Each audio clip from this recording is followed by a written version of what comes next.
Good day. Welcome to the Corey Morgan Show as we head our way up towards the holiday season. Man, it's creeping up fast this year. Still so far very brown in Calgary. We got no snow going on. It's not looking terribly winter, Christmassy, or festive. I'm kind of enjoying that, but I guess eventually we'll have to get the moisture in the ground. I'm sure it'll catch up with us.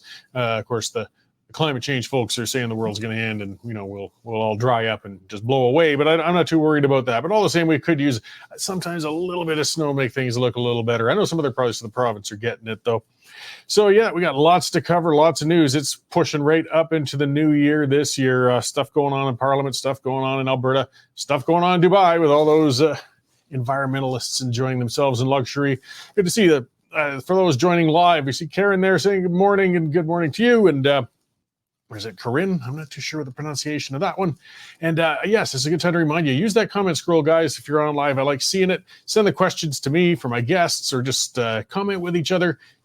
Just make sure to keep things civil, You don't have to scrap with each other all the time. We do it a lot of the time, but not in there. All right. Later on, I'm going to have a guest on, Tim Moen. He's been on before. He was the leader of the Libertarian Party of Canada. He's been a paramedic for a long, long time. And we're going to talk. He wrote a great long article on his Substack about EMS and healthcare reform. And I just really wanted to go further into that. I mean, somebody who works on, we always hear about the front lines. Well, let's talk about somebody who's actually working on those front lines. And with Tim being on the show, I know Jane will be tuning in for sure. So I got to behave myself better than usual with the rest of the program as things go. So let me talk about, though, what the show's been titled about. And good to see you there, Jordan and John popping in. And as you see, I was basically saying Trudeau is gone down, but he's not out. And we can't count him out. Oh, I want to count him out. I want to see him gone. I've never made a secret of that. But, slippery like an eel, he's not gone. And I'm going to kind of explain why. I mean, in the polls, he's just, getting decimated.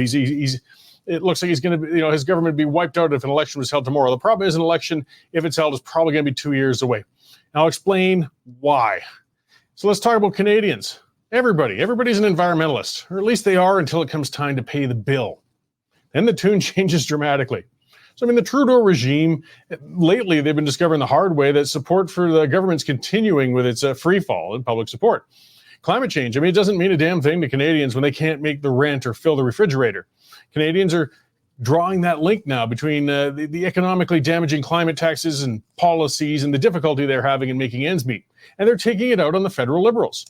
Now, recent polling, though, shows that still 72% of Canadians are concerned about climate change. Concerned. But, they aren't dismissing it or whatnot.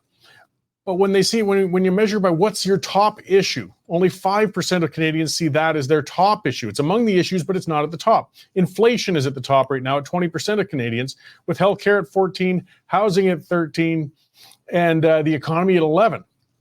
So building windmills while political leaders virtue signal at lavish overseas climate conferences doesn't sit well with Canadians who can't find a family doctor or just one paycheck away from losing their homes.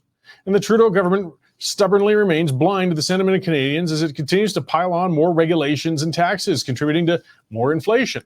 And public support for the Liberals continues to collapse. Like I said, if an election was held today, they'd be obliterated. Now, while Canadians are sick and tired of the ineffective Liberal policies raising the cost of living, one has to ask, though, if Canadians are ready to face the austerity that comes with fiscal responsibility. See, among those who polled who felt the country needs to transition away from carbon-based energy generation, only 5% of them felt the price of that transition should be paid by consumers. Well, 32% felt that industry should pay for the price for this transition through taxes and regulations. And another 18% felt the government should have to pay for the changes. Well, a quarter of the respondents felt nothing should be done and the technology will fix things over time. Well, what the vast majority, obviously, of respondents don't seem to understand is they're always ultimately going to be personally paying the bill, no matter which way you do it. There's no magical form of government money generation aside from taxation. Likewise, corporations, they get their funds ultimately from consumers. There's no escaping the fact that individuals eventually end up paying the bill. The only thing people are escaping is reality. Conservative supporters, they have to look at those numbers and remind themselves not to get complacent while the Liberal numbers plunge. You see, clearly electors are fed up with the Liberal government, but it doesn't mean they're ready to embrace austerity either. In the next election, the Trudeau Liberals are going to promise to save the world from climate change. They'll promise citizens they won't have to pay the bill to do so. It'll be a clear lie. But We have a large segment of the population that would rather be lied to than face the hard realities of what they have to pay for.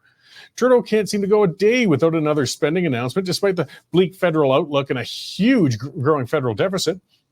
These actions aren't simply fiscal incompetence, though, as there's plenty of that to be found in the Liberal ranks. But no, this is strategic. What they're doing is establishing programs and getting an ever-increasing number of Canadians dependent upon them. They're spending generations, the next generations of Canadians, into debt to try and buy electoral love. And you know what? It might work. You see, Conservatives have to campaign carefully. Calling for the elimination of spending programs and entire government departments might sell well to the Conservative base. But remember, there's going to be imagery of thousands of people being laid off, and it's going to be tugging at the heartstrings of the Canadian swing voters. Remember, they don't like fiscal reality. They just want more promises and more shiny things. I mean, the Conservatives shouldn't give up on campaigning based on fiscal responsibility. This nation desperately needs it, and it'd be disingenuous to hide such intentions while campaigning. They just have to be really careful about it. Canadians need to be eased back into reality. The campaign in the next couple of years needs to be respectfully educational. People need to understand the need for spending restraint and how they're ultimately going to benefit from that. In the early 1990s, we faced double-digit interest rates. That shocked voters into supporting balanced budgets as debt servicing costs exploded. And well, Canada's pouring, 40, 50 billion a year into debt servicing. The waste of maintaining such a large debt still isn't number one in the minds of many voters, though it should be. And Trudeau Liberals have fostered dependency, complacency, and fiscal ignorance among Canadians during their term in power. The Conservative government, or the Conservative up-and-comers, need to reverse that damage, but it's got to be done with care. People are seeing the need to get things back in fiscal order, but they still don't understand that they're ultimately going to have to pay all those bills. Trudeau could conceivably campaign on unicorn power and get away with it in 2025 unless the Conservatives have built a voter base of informed realists by then. So until then, guys, don't dance on the grave of the Liberal government yet. Don't take any polls for granted. Like it or not, the Liberals are not out of the picture yet.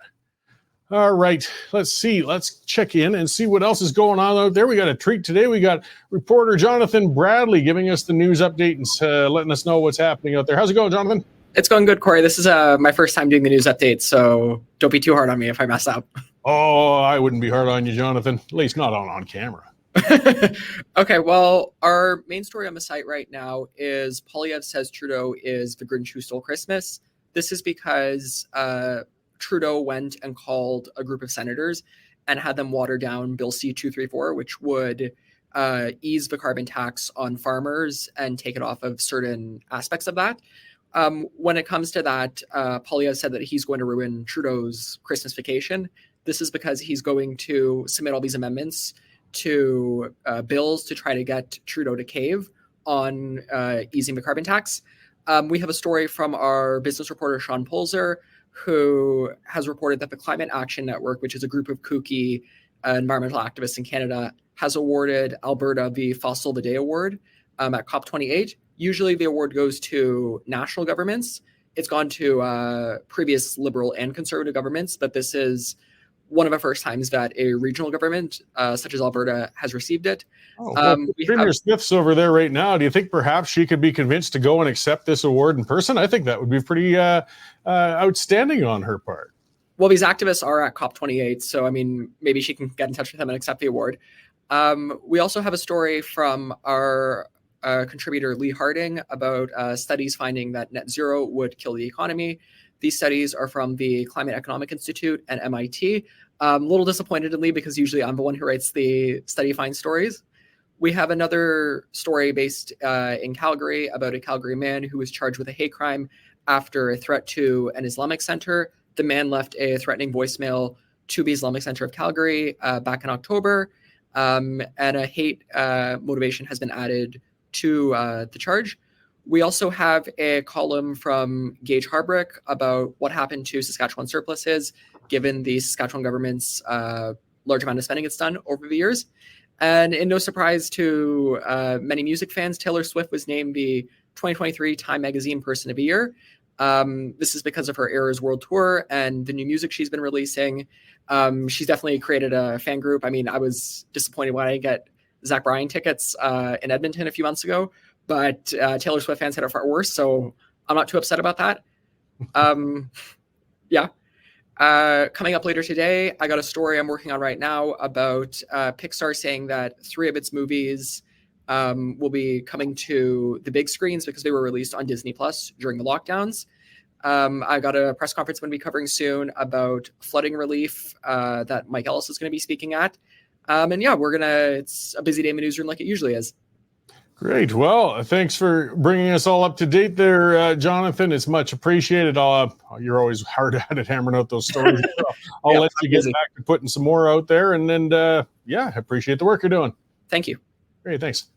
So that is one of our main reporters there, Jonathan Bradley. He's been here for a year. Well, if you're a regular standard reader, you've read all sorts of Jonathan's stories, and he does a great job in there, even if we give him a hard time now and then. No, he's fantastic. And as you see, lots of stuff out there, guys, lots of stuff breaking, lots of stuff already written. This one, I kind of remind you, this is how and when we pay the bills. We are subscription-based. We don't ask for tax dollars and subsidies and things such as that. It's you guys who keep it running. And if you haven't subscribed yet, guys, get on there, westernstandard.news/membership. It's $9.99 a month or $100 for a year. And it keeps guys like Sean Polzer, who was mentioned earlier. He writes excellent energy and business articles, and our columnist, Nigel Hannaford, and of course, Jonathan Bradley and myself and others going. So appreciate the subscriptions, guys. And keep on it. So it's funny with the Taylor Swift thing. I mean, talk about a phenomenon. I mean, it's just not not my kind of music, but I got no beef with it. I mean, a lot of people just really enjoy it. I just astounded when you see the amount of attention and money involved in. I think actually as somebody to pull up as an appropriate, person of the year. I mean, that's where a lot of the dispute comes when it comes with time, with they choose who is, it used to be the man of the year. Now it's the person of the year.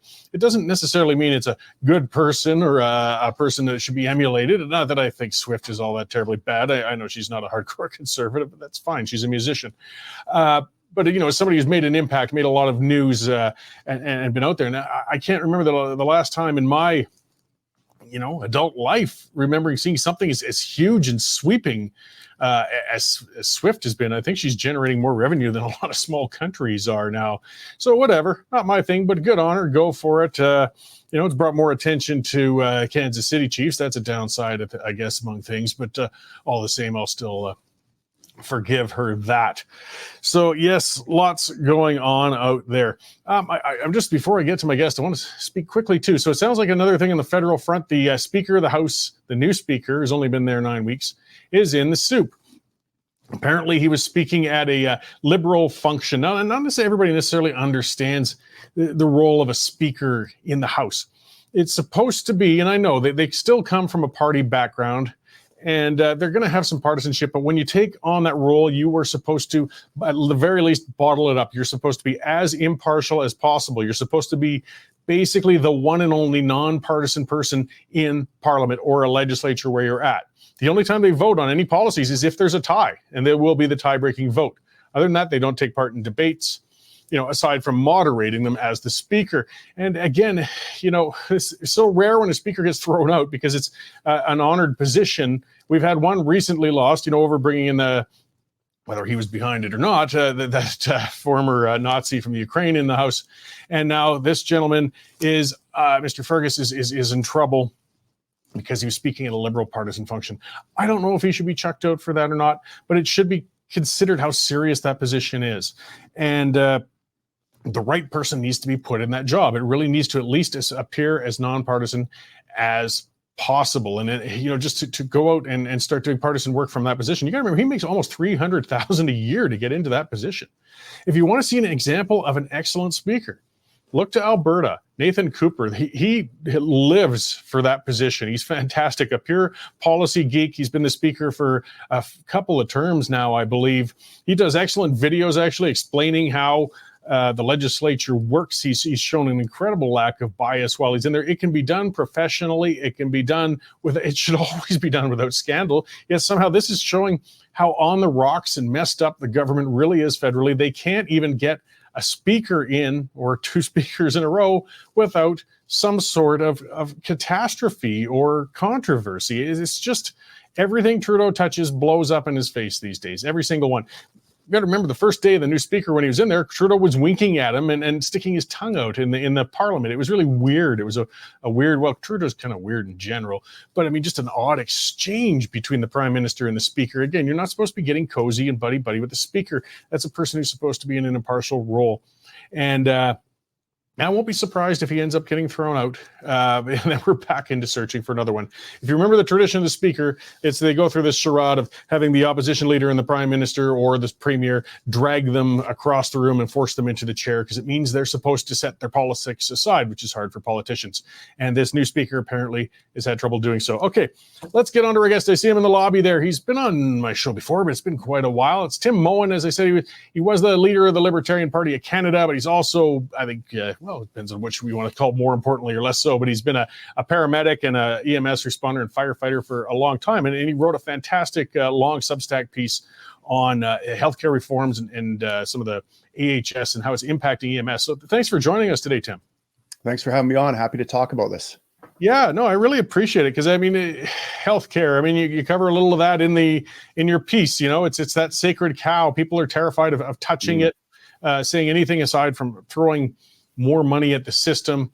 EMS is one branch of a large system, and it's still predominantly going to be managed by AHS, I guess. But you're writing on some of the challenges EMS has had, and perhaps some of the things that could solve it, or positive things that might be coming from these efforts to reform AHS, right? Yeah, well, you're exactly right. I mean, the only solution offered by detractors of healthcare reform that Danielle Smith's putting forward, and of course, the never-ending cry is for more money, more money, more money. If we just had more money, finally, we could have a good health system. And of course, there's never enough money to satisfy these people, and in fact, there's never enough money to fix the problem. You know, it's the first law of economics. You know, demand is infinite and supply is scarce. And of course, when you have government providing the supply, it's really scarce because they're just not very good at producing services and products. And healthcare is no different. You know, over the past 2 or 3 years, we've seen huge staff shortages, certainly in EMS. I see it very clearly, but also in the parts of the health system that I touch on a regular basis, like emerge departments. We see a huge turnover of nurses, and nurses fleeing the healthcare system, paramedics fleeing the healthcare system for greener pastures or something else. You know, and of course, it's heavily public sector unionized. So these, you know, if you're feeling stressed out at work by your healthcare bosses, why come to work when you can get paid to stay at home on stress leave? And that's one of the things that we saw happen, especially during the last 2 years in the pandemic, when all the things that contribute to a toxic work environment were ramped up times 100 under the COVID bureaucracy. You know, if you're a manager and you like to manage, I mean, the COVID pandemic was your time to shine, and new rules written every week. It was very clear to us that we were objects of compliance, not healthcare practitioners that with clinical experience exercising our best judgment. And so, you know, that wears on people when you get treated like an object of compliance rather than a clinical practitioner that is doing what's best for your patient. Well, you start to feel dehumanized and demoralized, and the system demoralizes people. And so I certainly see that in EMS. I certainly see that in Emerge. My wife was an Emerge nurse, but during the pandemic, she was looking for every way to get out of there because all the things that were causing her stress on the job were ramped up times 100. And she found a different position, nursing position, that wasn't in that Emerge department stress anymore. So, you know, I don't know if that helps. I'm trying to remember your question, Corey, but it's okay. There's a whole lot to unpack in general, and that's why I really wanted to get you on, because it is a really long piece, and I really want to encourage people to read the whole thing, because you cover a whole lot of issues. The morale portion is a very important one that people forget, and it doesn't matter what profession you're in. If your morale is in the dumpster, you're not going to do your job as well as you should or are capable of. But one of the things you pointed out in your piece as well was Premier Smith basically laid down the law on using paramedics for hallway care, and it seems to have been successful. It's been reduced. Right. But is it a bit of a shell game? Because now I know that it was an improper use of paramedics, but it was kind of putting a relief valve on the emergency services. Now the nurses and doctors do have to embrace that, and it could be transferring that stress and overwork to another department. Well, it definitely is. There's no doubt about that. But that's what needs to happen. I mean, right now, what is happening is, let's use EMS for an example. AHS EMS runs directly staffs about half the ambulances in Alberta. The rest are done through contract providers. There's 31 contract providers. Some of them are private providers. The service I work for and many of my colleagues work for is an integrated provider. We are a municipal fire department that also does EMS. So we have a contract with AHS to do EMS. Now, in the work conditions in the contract environment, especially, in municipal fire departments and private ambulances, are better than work conditions at AHS. Like I said, AHS is a giant bureaucracy and necessarily treats people like they're human resources, like they're cogs in a machine, like they're pawns. And that results in up to at one point during the pandemic, there was, I heard, up to 70% of full-time paramedics off at any given time on stress leave. Now, you'll never see these numbers published. The AHS doesn't want to make them. What they will publish is that we hired more paramedics, and so now staffing levels are up 11.2%. But when only half your ambulances are manned, despite your staffing levels being at an all-time high, it tells a different story. And so what would happen is you'd have half the ambulances on in Edmonton that you would normally have because these staff are just burnt out from the system. And all the contract providers, the surrounding fire department, municipality services we would spend most of our shift in Edmonton doing calls downtown, dealing with drug addicts and marginalized people and all the calls that come with that big city.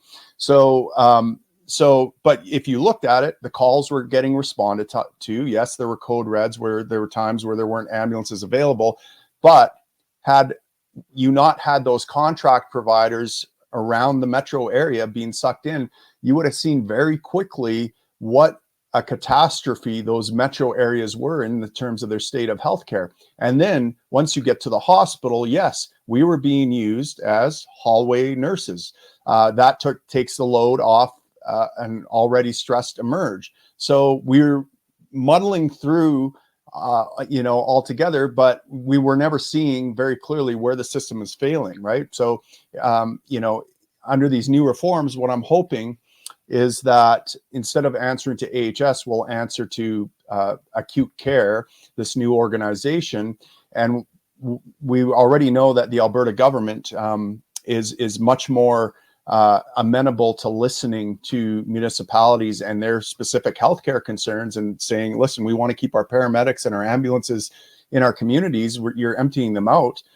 Well, once that happens, if they listen to us, which I suspect they will, you're going to see very clearly metro regions failing. And that's going to force the kind of changes that need to happen in the system. The change doesn't need to happen in Strathcona County or St. Albert or Spruce Grove or these bedroom communities. The change needs to happen in Edmonton Metro, but we don't see that yet because right now we're bailing them out by being, we call it sucked into the vortex. We're covering all the calls in there for them. So failure needs to happen. It's not going to be pretty. But these reforms are going to show very clearly where the points in the system are that are failing. And yeah, you're right. When Daniel Smith came in and they said, okay, we're going to do mandatory 45-minute offloads, all my colleagues kind of rolled their eyes. Like, how many times have we seen AHS try to tackle these hallway waits? And they've thrown ad hoc solutions that work for a couple weeks, and then they go back to normal. And the reason they go back to normal is that in order to make life easier for EMS or the communities and get ambulances back out the door quickly, that means nursing staff have to do things that they're not comfortable with. They have to put patients in the waiting room and then take on a risk of what happens if that patient goes down in the waiting room. They have to clear patients out of emerge quicker. They have, there's all these things that have to happen. They have to have hallway nurses. They literally have hallway nurses in these hospitals now, so that if we have a stretcher patient who's got to wait for a period of time, we don't have to stay there with them. We put them with, there's one hallway nurse looking after, 4 to 8 stretcher patients in the back hallway. Well, these were all things that the system could have done, but it was a hardship on the hospital. And so rather than placing hardship on the hospital, they put hardship on the ambulances and the communities they serve, because all these administrators, of course, come from a hospital background. The loudest unions are hospital based. Everything's based on the physicians and where they're at, and that's the bricks and mortar hospital. So the EMS and the communities were the ones that suffered because of it. But now, since Danielle Smith came in, it seems like there's this order that no, you got to get these ambulances out the door in 45 minutes, make it happen, find a way. And they're finding a way. And a lot of our patients are going to the waiting room because, the other day I had a 5-year-old kid with a cough and a fever. I don't know why his mom called an ambulance. That's another story. But a lot of our patients it's not a life and death situation, and they can sit in the waiting room. And it sucks that you're going to have to sit there for 14 hours. And I know you thought if you called 911, you'd get seen faster, but we have a system of healthcare lines, and you've got your spot in line now. You're going to have to wait. But I hope that kind of answers the question. It does. And it means there's still a problem to be dealt with within the hospitals, but at least they've taken away one stopgap that they shouldn't have been using in the first place, which was the EMS workers.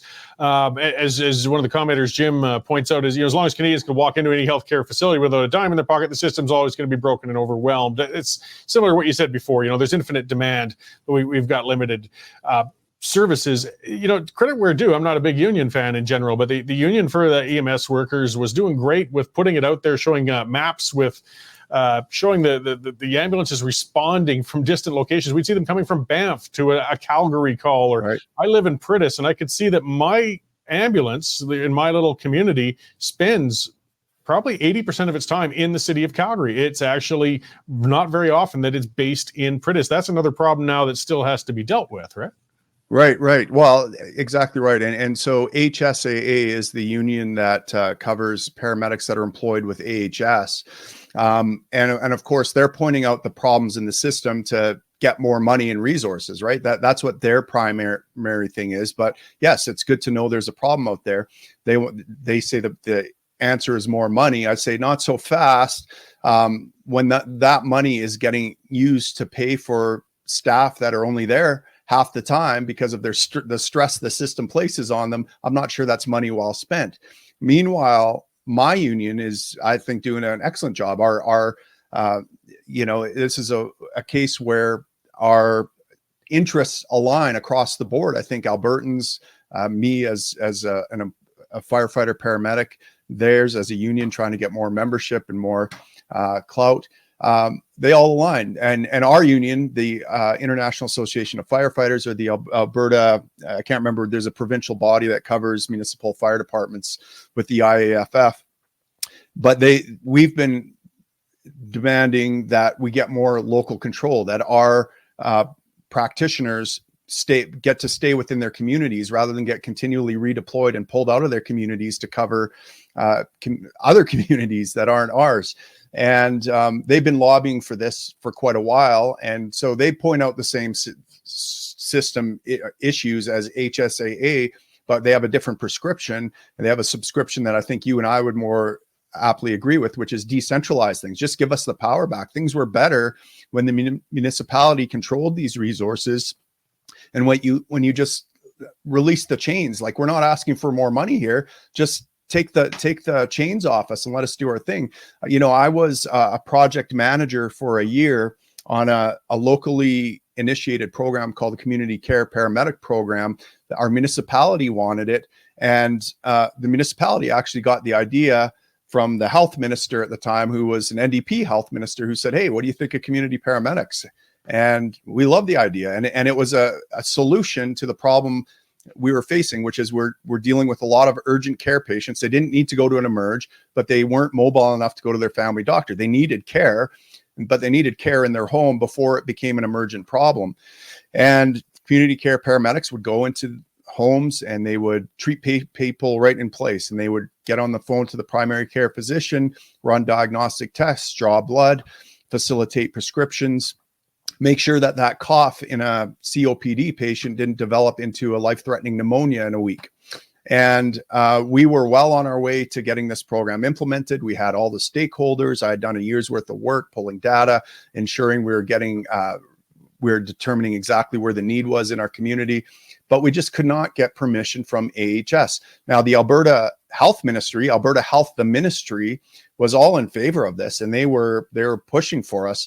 Unfortunately, the champion we had in the ministry went off on maternity leave at a key time, and we couldn't get them to force AHS to play ball with us. AHS ultimately wouldn't approve the project, and once you understand the system and you understand how those managers' minds work, you probably would be sympathetic to them, because they are charged with an impossible task. They have to not only provide healthcare for all Albertans in an equitable way and distribute resources and treat all Alberta as one giant homogenous blob. They not only have to provide services, but they also have to deal with contract providers and all this stuff.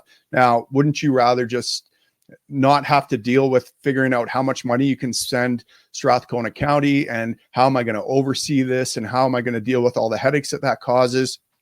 I'm ultimately responsible for this. I don't know what they're going to do. I don't know these people. They're not my employees. We'll just look at, you know what, we're just going to do this ourselves down the road.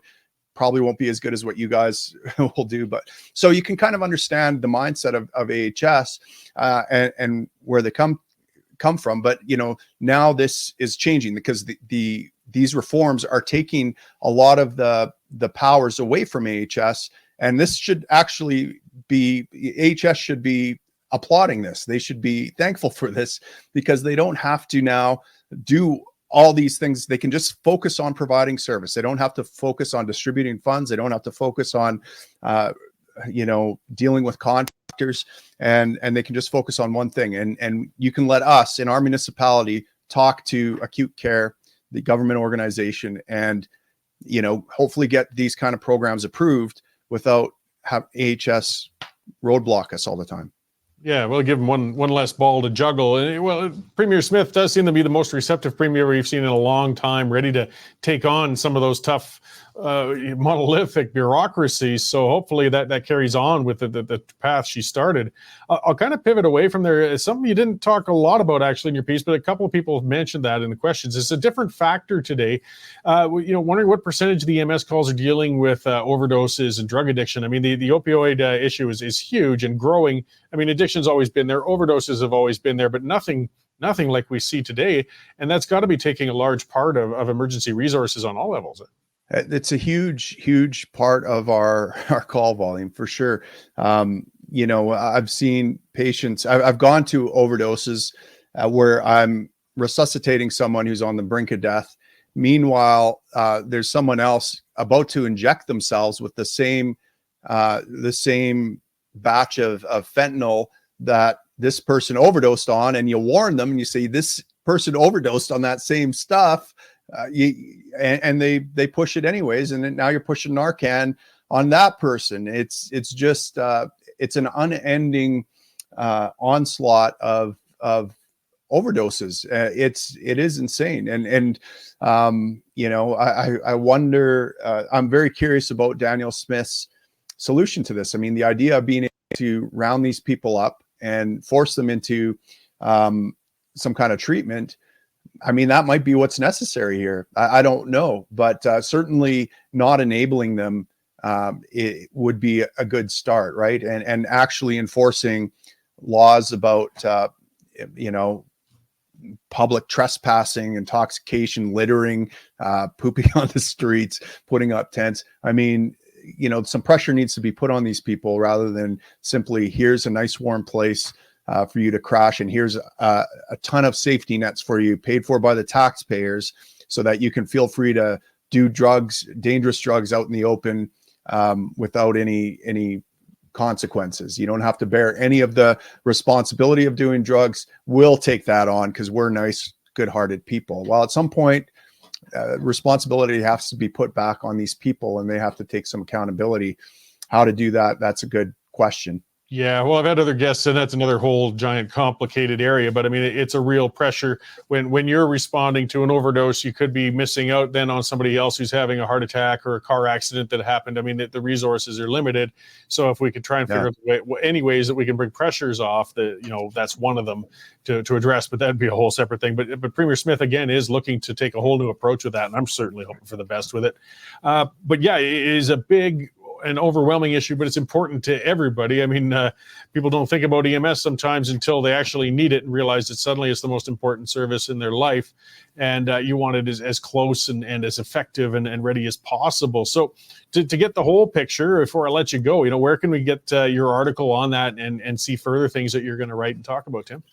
Sure. Well, you can follow my podcast, The Tim Moen Show, on wherever you like to consume podcasts, Rumble, YouTube, Spotify, iTunes, and you can go to my Substack. That would be a great way to follow up. I don't write very often, but when I do write, I usually have a lot to say, and it's usually pretty well thought out. So you can go to my Substack. It's Tim Moen, I believe, on Substack. You can find it there. Yeah, it's timmoen.substack.com. So great. Well, thanks for joining us today, Tim. It's always great to get you on. It's part of our problems. Our segments are too short to cover something that big, but it gives people a taste of what you've been writing about and a path to find out more. So I really appreciate the work you've done out on the field and on social media so we can see what's going on out there. Thanks, Corey. Appreciate the opportunity. All right. Thanks, Tim. Hope we talk again soon. So yes, that was Tim Moen. And just that reminder, you can look it up for the podcast, Tim Moen, on all those sites. And timmoen.substack.com. As you can hear from him, he's got, some solution-based thinking. He just wants to make things better. And we see some of the people commenting. And yes, Paradoxy saying had to go to court for a mandated mental health assessment of a family member. And Wilder is saying the opioid epidemic's gotten to the point it's almost unsolvable without, with stepping on people's rights. I think perhaps it was meant without. But yeah, what do we do? Enablement is failing.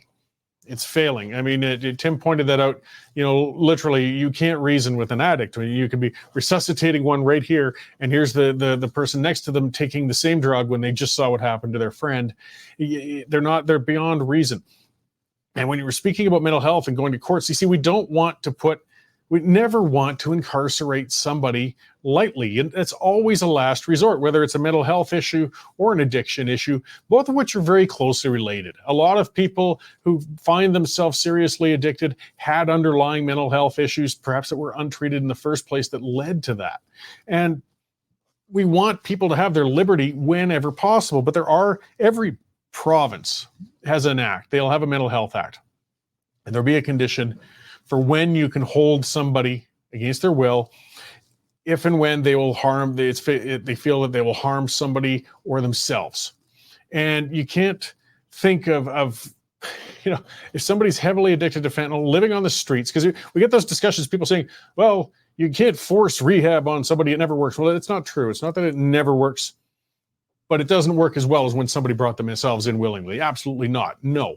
But you're at your last resort by then. We're not, Premier Smith and others, they're not talking about going in and grabbing people when they're addicted, but perhaps still functional. They're talking about once they've hit the streets, once they've hit bottom, when they're sleeping behind the dumpsters, when they're freezing to death. We haven't had a hard, cold snap yet. And we will. And there's going to be a lot of amputations. There's going to be a lot of deaths. You see them out there. People who go downtown, people who go on transit. You see them, they call it nodding. They take the fentanyl and they just nod off and pass out. Well, they'll do that when it's minus 30 and they will die. So as Jordan said, desperate times call for desperate measures. If we have to intervene and pick them up and force them into a facility, I think we should. Enablement doesn't work. Giving them more drugs doesn't work. Or the ridiculousness of they've even had in Toronto labeled crack and meth pipes. Come on, guys. As Tim was pointing out with EMS, I mean, part of it's the whole environment of it, the complete lack of personal responsibility, that feeling we're given, the disorder. We're letting them take over the streets, letting them own transit. In Edmonton, I don't know if it's addiction related, but it shows some of that disorder and what's going on, because, of course, it was the Edmonton Coliseum Stadium. I went touring that just a couple of weeks ago. I talked about that here. And two 12-year-old girls beat a disabled woman nearly to death. But you're in this dystopian, lawless environment full of graffiti and discarded drug waste and passed out people and people tripping balls and going nuts. Well, it's not doing any favors. But getting back to the whole works of it, yeah, with what Tim was talking about and our healthcare, our emergency services, because we don't want emergency services to stop responding to overdose calls. Those are our kids, our cousins, our spouses, you name it. You know, these are people out there. They might be on their last leg. They're addicted. They're in big problems. But we do want to help them. We also want to help everybody else. So getting back to what Tim wrote about, though, you know, healthcare, it's the biggest issue on the mind of Canadians. Whereas I wrote those polls showed actually, I think healthcare was second when you're talking in the listings of it. But when you get provincial polls, because it's provincial jurisdiction, it's almost always healthcare on top. So it's great, you know, Premier Smith, and it's interesting when it's an order from above saying, look, get those ambulances back on the road, no more hallway care. As Tim said, you usually expect, well, they'll roll their eyes and nothing but change. But no, it worked. They did start taking them in. They've got a lot more ambulances on the street. But that also tells us there was some inefficiency going on in the hospital in the first place. There's room to move. I mean, it doesn't mean there's a lot of room. The hospitals are overworked too. I won't go into it, but I've been recently going to Foothills quite regularly to see somebody. And yeah, that place is packed and those people are running hard in there. And we don't have much more. We were hearing on the news, I think Montreal got overwhelmed. Fort McMurray shut down its emergency for some hours because they didn't have nurses available. But we're spending. So, I mean, spending isn't the solution. We're one of the highest spending healthcare systems on the planet, and we've got some of the worst outcomes on the planet when it comes for waiting times, access, and ability. Once people get in, we got some fantastic healthcare professionals, great doctors, great nurses, everything from the pharmacists to physiotherapists. It's a big machine with a lot of nuts and bolts, even the people who are cooking the food or maintaining the place. But we're not utilizing it to its best ability because we're afraid of change. People get their backs up whenever anybody talks about reform, but we've got to. And it's good to hear somebody like Tim come from the front line. The literal one. Like I said, he's on the ground. He has to get up in the morning or his night shift or whatever it might be, get into that ambulance and see what's happening directly in the system right there from when somebody's injured or has some sort of condition or something has happened to the point of when they're at a healthcare facility. And there's still a whole lot downstream that needs to be worked on. But it's good to see some efforts going to be made in Alberta. And we've got to stand up and support the efforts for reform, because this is where the biggest pushback is going to come. This is where the unions and Rachel Notley are going to think they've found the wedge issue to take over Alberta again, and the unions and the Rachel Notleys and Gil McGowans of the rest of the provinces across Canada are going to want to do the same things. Just so people know who are from out of province, Gil McGowan is the head of the Alberta Federation of Labour. He's a lunatic, and he also has a guaranteed seat on the NDP provincial executive because that's the way their Socialist Party is structured. So they want to scare people. They want to say that your health care is going to be ruined. They want to say that you're going to have to pay with a credit card to get any care, and they're going to say all of that stuff. And they're going to do all that fear mongering, and they're going to say, or one of their favorites, you want to Americanize the system. No, maybe Swedenize or Irelandize or whatever, because we got dozens and dozens of countries with universal systems, which means everybody's covered, nobody gets turned away. But yes, I'm going to say it, the P word, private. There's going to be more private involvement. I mean, right now she's just working on breaking up the bureaucracy, and I think that's a step one. It was this giant, bloated Alberta Health Services bureaucracy, intractable, difficult to move things, difficult to get things done. Tim even said, you can feel a bit sympathetic. They've got a big task that are put ahead of them. And, here you go, get this done. And yet you're limited in what you can actually do to do it. So with it being split up, perhaps we'll see more creativity, more efficiency. There are things that can be found before we get to the point of privatizing some services and such. But eventually that is what we're going to have to do.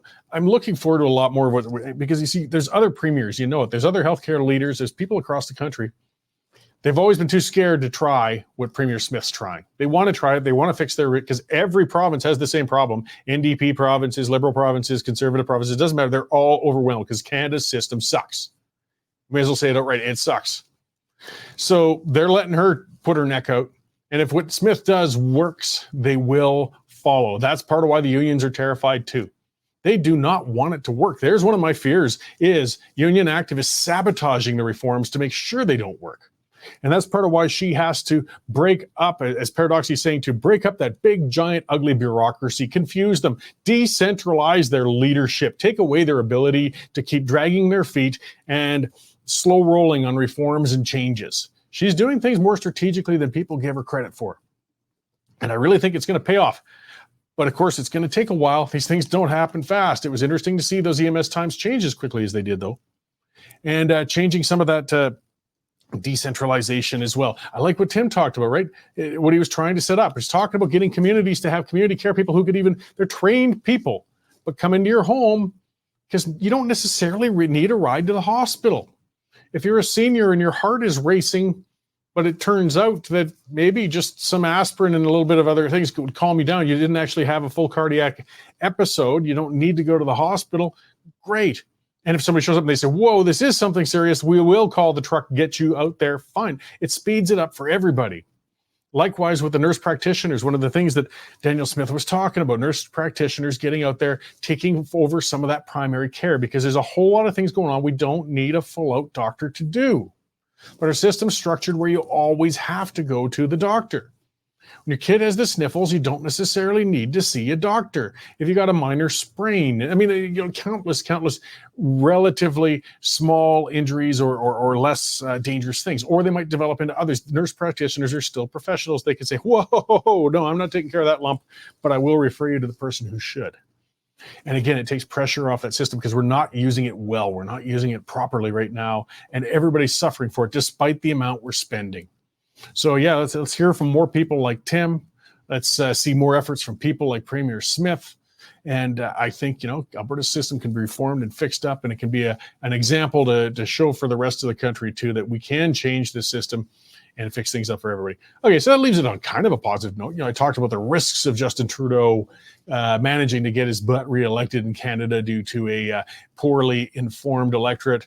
But I'll finish it up, like I said, saying, hey, but we've got some positive things happening, some people trying to do some good things and with some courage out there, and hopefully we see it successful and emulated elsewhere. So thank you all, guys, for tuning in today. Don't forget, go to the westernstandard.news/membership, get a membership, see all of the stories, see all the columns, my columns, Nigel's columns, the rest of this stuff. And tune in a little later. The pipeline will be on. We'll have our panel talking about a number of issues. And be sure to come back next week at this time, and we'll do this all over again with a new guest and a whole new bunch of things to discuss. Thanks. Canadian Shooting Sports Association. Without the CSSA, our gun rights would have been taken long ago. These guys are on the front lines helping to draft smart and intelligent firearms regulations and legislation in Canada, and more importantly, educating the public about how we keep guns out of the hands of the wrong people. To become a member, it's absolutely worth every penny.